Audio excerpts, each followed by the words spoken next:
शहर में आम तो अनेक शिवालयों है, परंतु अठवा गेट विस्तार में आवेलू इच्छानाथ महादेव मंदिर सूरतना तीर्थ तरीके पण जाणीतुं छे। आ मंदिर में सामान्य दिवसों में पण भक्तों धसारो होय छे अने सौथी अगत्यनी वात ए छे कि आ शिवालय विश्वनु एकमात्र शिवालय छे जेनुं संचालन सिटी पोलीस द्वारा करवामां आवे छे। इच्छानाथ महादेव लोकोनी इच्छाओं पूर्ति करे छे एवी लोकवायका छे, जेने लईने मंदिरનું नाम इच्छानाथ महादेव राखवामां આવ્યું છે। मेरा नाम रामकृष्ण उपाध्याय, यहाँ पर मैं 11-12 बरस से मैं यहाँ पर सेवा में हूँ। भगवान की कृपा से ये तीर्थ जैसा धाम है, सूरत वासियों के लिए सबसे श्रेष्ठ मंदिर इसको मानते हैं।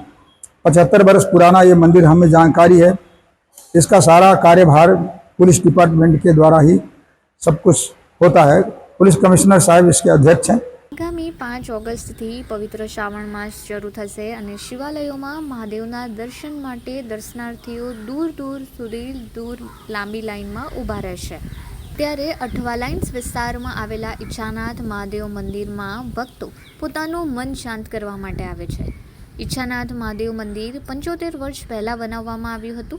भगवान शिव ने एक बिलीपत्र चढ़ाववाथी 3 जन्मोना पापोनो नाश थाय छे तेवी अहीं मान्यता छे। मंदिरना पुजारीना मते भूतकाळमां सूरतना एक कलेक्टरना पत्नी बीमार हता अने तेમને स्वप्न આવ્યું હતું કે પરેડ ગ્રાઉન્ડ સામે એક શિવલિંગ છે જેનો જીર્ણોદ્ધાર કરાવવામાં આવે। તે સમયે શિવલિંગ અંદરથી હતું અને જાડી ઝાંખરા હતા।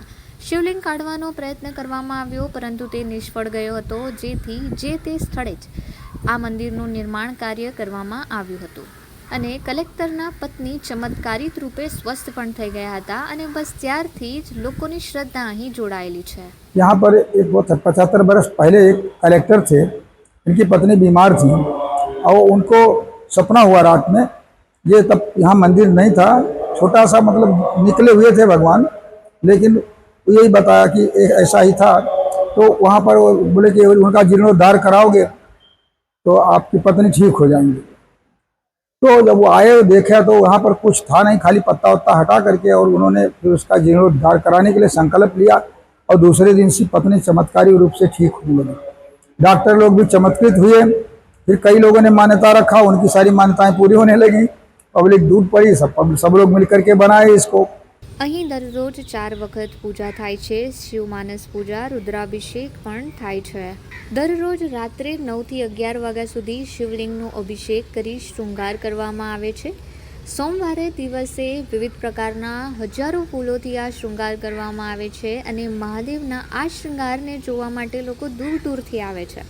અગત્યની વાત એ છે કે અત્યાર સુધી એક પણ શૃંગાર બીજી વાર રિપીટ કરવામાં આવ્યો નથી, જેથી સોમવારે તો ભક્તો અચૂક મહાદેવના દર્શન માટે આવે છે।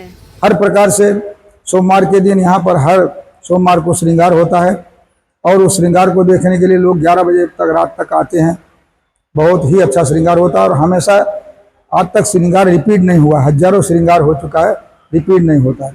एक ऐसा ये मंदिर है गुजरात में, जो मंदिर नहीं बल्कि हम इसको शिवलिंग मानते हैं, क्योंकि ऊपर से ही शिवलिंग है, भीतर शिवलिंग है, इसलिए शिवलिंग के अंदर शिवलिंग, ये एक ऊर्जा का केंद्र है। यहाँ पर बैठ करके लोगों को बहुत शांति मिलती है। त्रिदिलम त्रिगुणाकारम त्रिनेत्रम चा त्रियायुधम त्रिजन्म पाप संहारम बिल्वपत्रम शिवार्पणम। अर्थात शिव जी को एक बिलीपात चढ़ाने से 3 जन्म का पाप दूर होता है।